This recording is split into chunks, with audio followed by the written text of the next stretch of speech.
Hello and welcome to Newscentre with me, Parikshit Luthra. The focus today is on India's EV ecosystem.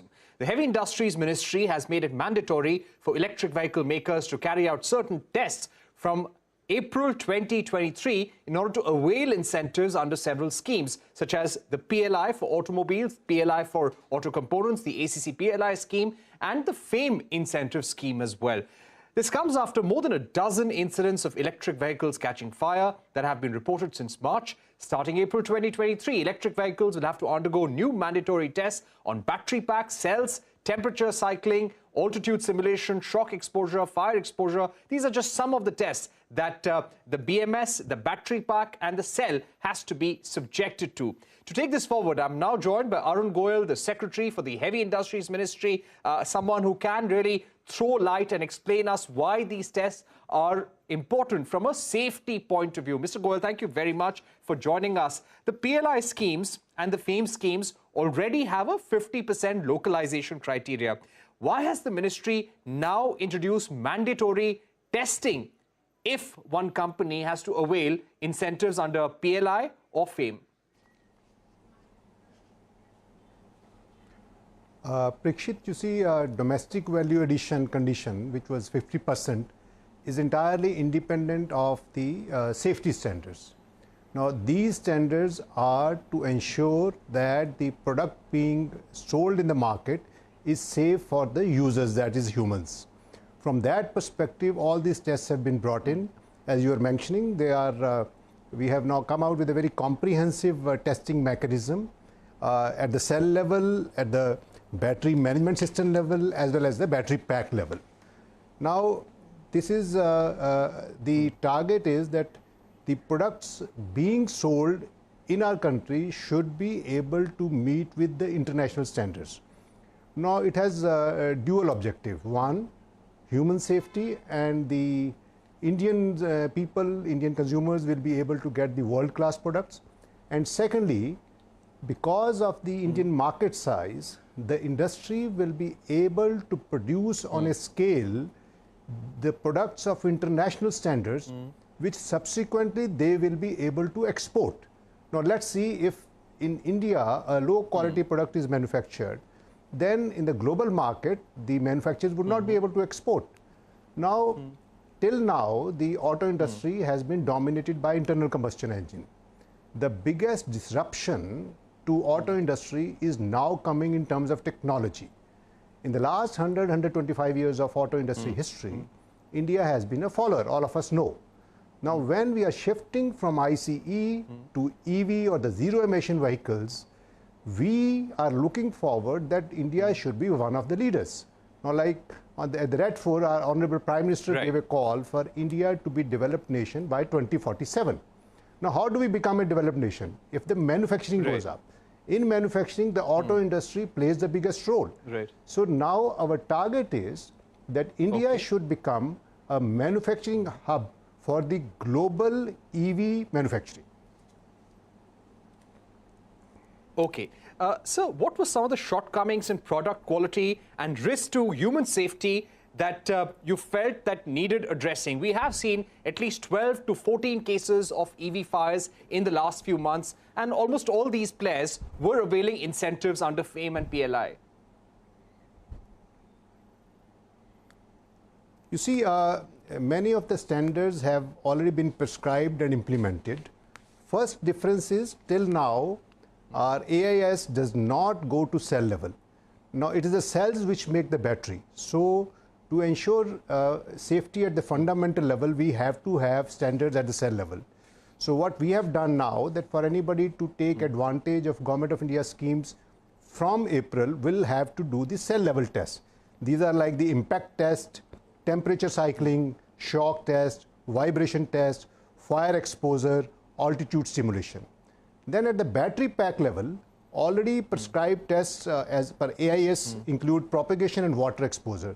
Now, what we have added is the case stress, drop or free fall test, immersion test, crush test, or imbalance charging. At the BMS level, we have come out with the tests which are partially being covered under AIS, but now we have changed the specifications to international standards in respect of overcurrent protection, communication interface, cell voltage for each series check, current sensors check, cell temperature check, MOS temperature check, charge MOS check, discharge MOS check, power rail check, fuse current check, cell balance function check. So now the products being made in India shall be of the world-class standards. But this we are not doing overnight. As you yourself said, these tests shall be effective for subsidies beyond 1st April 2023. So we have come out with these norms after thorough discussion with the stakeholders, with the concerned ministries, and also with the technical institutes like Center for Automotive Energy Materials, Central Electrochemical Research Institute, National Chemical Laboratory, and the German organization GIZ. And to ensure that our testing centers have capability and infrastructure to conduct these tests, we have already sanctioned 41 crores to ARI Pune, and we are in the process of sanctioning 36 crores to ICAT Manesar and 74 crores to GRC Chennai within this month.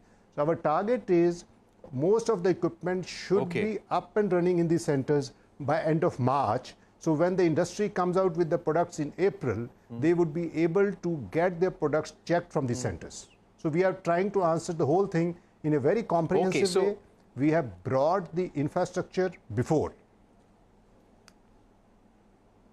Okay, so that's an important point. You're saying that you have allocated almost 140 crores to ramp up testing capacities, bring them in line with international practices, also pointing out that some of the tests that you're mandating are over and above the AIS standards and those which are mandated by the Ministry of Road Transport as well. Is that right, sir? Yeah, because you see, under the Central Motor Vehicle Act, those tests or standards are compulsory for any vehicle to be on the road. So that vehicle may be taking any grant or subsidy from government, may not be. In our case, we are giving incentives to the industry under FAME, under PLI for ACC and PLI for auto. The objectives of PLIs have been to make India global manufacturing hub in respect of that industry. So for that, it is essential that the products manufactured in India, which are going to get that scale of production, should have the global standards. Otherwise, they cannot be exported. So it is the overall objective of PLIs to make India a manufacturing hub and the human safety. So these are mandatory only for those vehicles which are taking advantage of PLI and FAME. Otherwise, other vehicles, the standards under the CMVI as notified by MORTH are applicable. Okay. I would also like to ask you, the Ministry of Heavy Industries, since these incidents of fires took place, there have also been whistleblower complaints against several EV makers.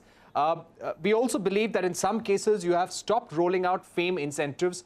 Could you give us a sense of how many companies have maybe flouted the FAME criteria, the PLI criteria? In how many cases would you have stopped the rollout of incentives?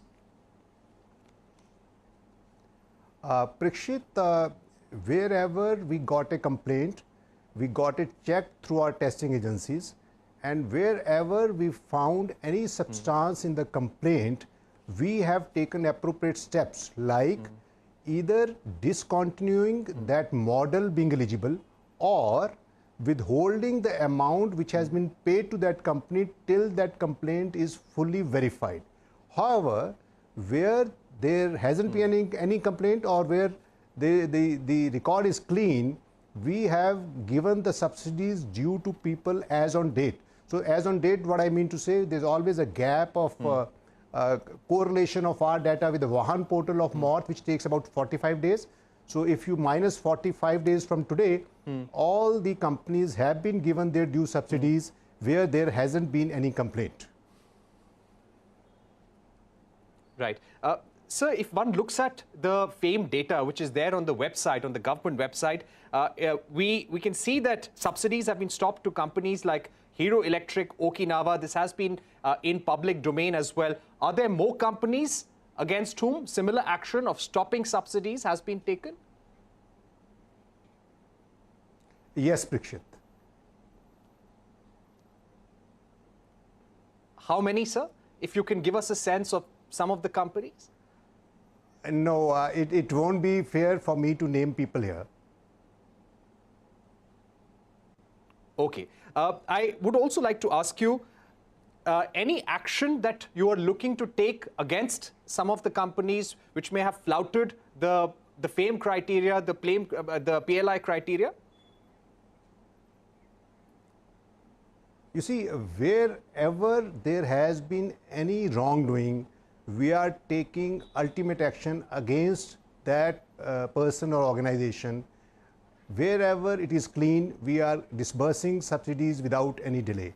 However, for the future, so that these things do not recur, we have launched API for FAME as well as PLI, where through the ERP of the manufacturing concern, the respective data in respect of domestic value addition would be transmitted to our portal in a seamless and transparent manner, which will have no faults in it. So that's the system we have already introduced 2 months back. However, these complaints pertain to the period earlier to that.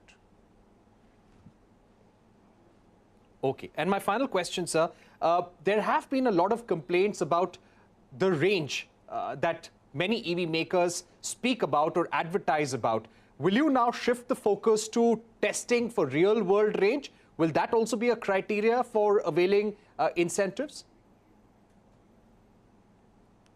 No, we are not imposing any conditions for availing incentives. However, the standards are the human safety. Now, those things, any product which is coming to the testing agency does its tests as per international norms and certifies whatever the company is saying is correct or incorrect. But what you are saying, now the industry, because the consumers obviously want the actual range rather than a theoretical range, so the industry is shifting towards that. That shift is happening. But we are not imposing anything. As ministry, we are not imposing. Okay, but you're saying that you see the shift happening in the industry to real-world range. Thank you very much, Mr. Goel, for explaining us the rationale of these new mandatory guidelines for the EV industry. These are safety guidelines which have now been brought into the PLI scheme and the FAME scheme as well. Thanks once again for explaining the rationale to our viewers. We are going to take a short break here on CNBC TV18. Don't go anywhere. Next up, we shift our focus to election exchange. We focus on the race in Gujarat and Himachal Pradesh. That would be on our radar. A special discussion coming up in just a bit.